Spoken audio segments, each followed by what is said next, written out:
पंजाब हुकूमत का किसानों को बड़ा झटका। अस्सलाम वालेकुम दोस्तों, मैं हूं आपका होस्ट मोहम्मद रामिश और आप देख रहे हैं हमारा यूट्यूब चैनल। जो दोस्त हमारे चैनल पर नए आए हैं उनसे गुजारिश है कि हमारे चैनल को सब्सक्राइब करें, वीडियो अच्छी लगे तो लाइक करें। पंजाब हुकूमत ने सूबे में सरकारी गंदम की 2 कीमतों का निजाम खत्म कर दिया। पंजाब में गंदम की इमदादी कीमत मुकर्रर नहीं की जाएगी। सरकारी ज़राए IMF मुआहदे के तहत पंजाब में गंदम सेक्टर को डी रेगुलेट कर दिया जाएगा। फ्लोर मिल्स को मजीद कुछ रोज के लिए सरकारी गंदम की फरोख्त जारी रहेगी। सुनिए ये रिजवान आसिफ के नुमाइंदा लाहौर से।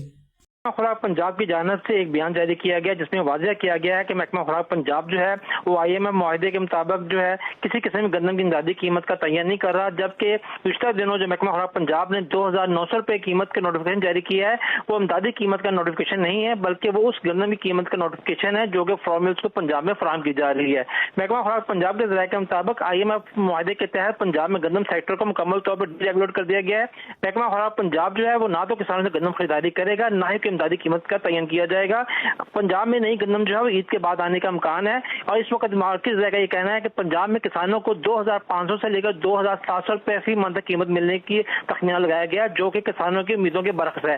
किसानों का मुतालबा था कि कम से कम कीमत जो है 3300 से लेकर 3500 रुपए फी मन मुकर्रर की जाए। जी बहुत शुक्रिया रिजवान आपका।